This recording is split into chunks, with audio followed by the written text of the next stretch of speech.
Hey guys, so I figured I'd just quickly show you the insides of Toothless's head and how I designed that. I found that there's not too many um, tutorials or blueprints in regards to quad suits heads, especially or for a dragon, and make it so that it's not so rigid.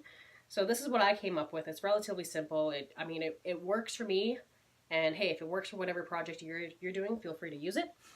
So I have Toothless's head here. Have the eyes just covered up with a bit of saran wrap so I don't scratch up the plastic. Top and bottom are finally attached, so no, I'm not going to rip off his head.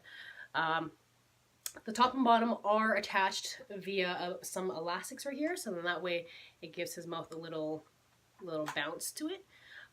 Unfortunately, because of how his head is designed, and as well as not being able to hide a lot of the would-be mechanics for any sort of puppetry or whatever, to have it so the mouth opens and closes, as well as I wouldn't be able to control any of those mechanisms, I just left it out. I decided not to come up with a design to do that, so I just did it with a simple elastic for that kind of sake.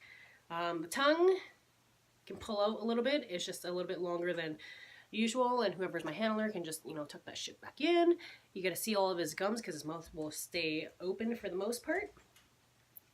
So mechanics. I have half-inch PVC piping in like a U shape here with a bit of a crossbar on the lower end.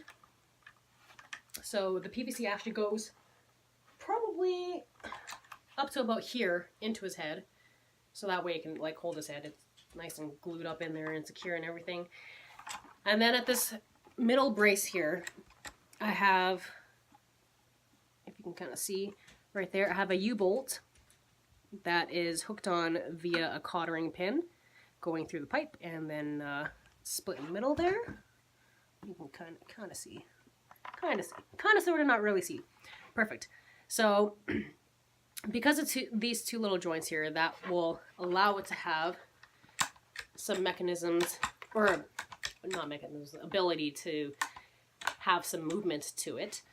This back brace here, I'm going to call it back brace, makes it so that obviously the pipe, or I guess you'd almost kind of call it the vertebrae, imagine it being the vertebrae, allow it to stop it from just flopping back or whatever. Same idea with this piece of wire here, this little pin here.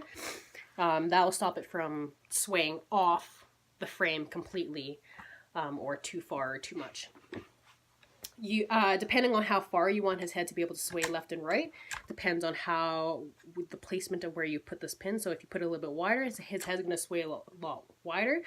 But keep in mind, if you were to do that, you run the risk of it like just looking awkward. So keep it within a reasonable amount.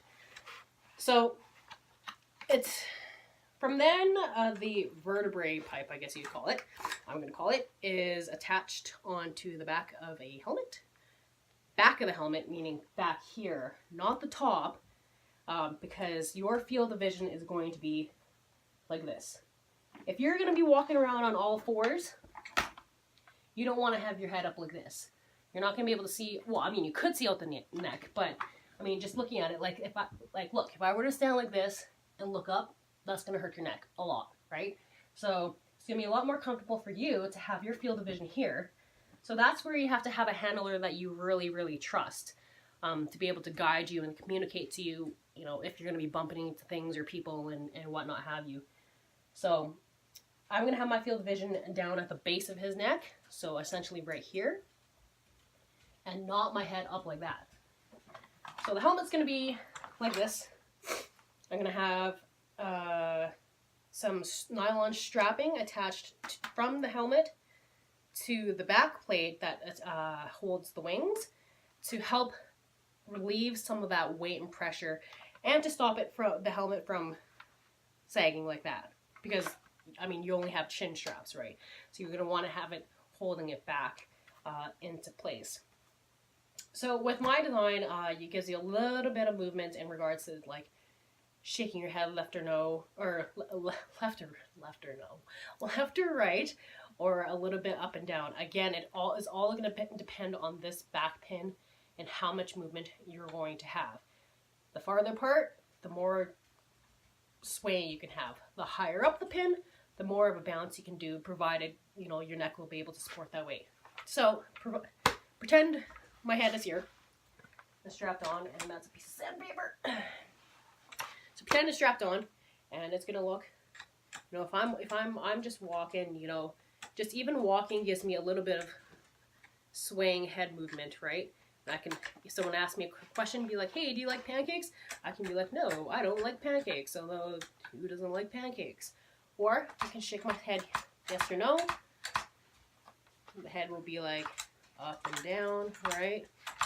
It bounces a little bit. The mouth will move a little bit, which gives it, you know, the illusion that I'm laughing or talking. No, I don't like that. Your joke was terrible. You know, that kind of thing. So relatively simple. That's kind of the bare bones basics, I guess you would say, in regards to a quad suit head. So yeah, actually you can see the duct tape dummy back there that it's going to be in that position. So yeah, questions, comments, concerns, feel free to hit me up and I'll try and answer. I'm kind of terrible at explaining things, so hopefully that helped anybody looking to make this kind of thing. Don't do it, it's a lot of work, it's not worth it. Okay, cheers, bye.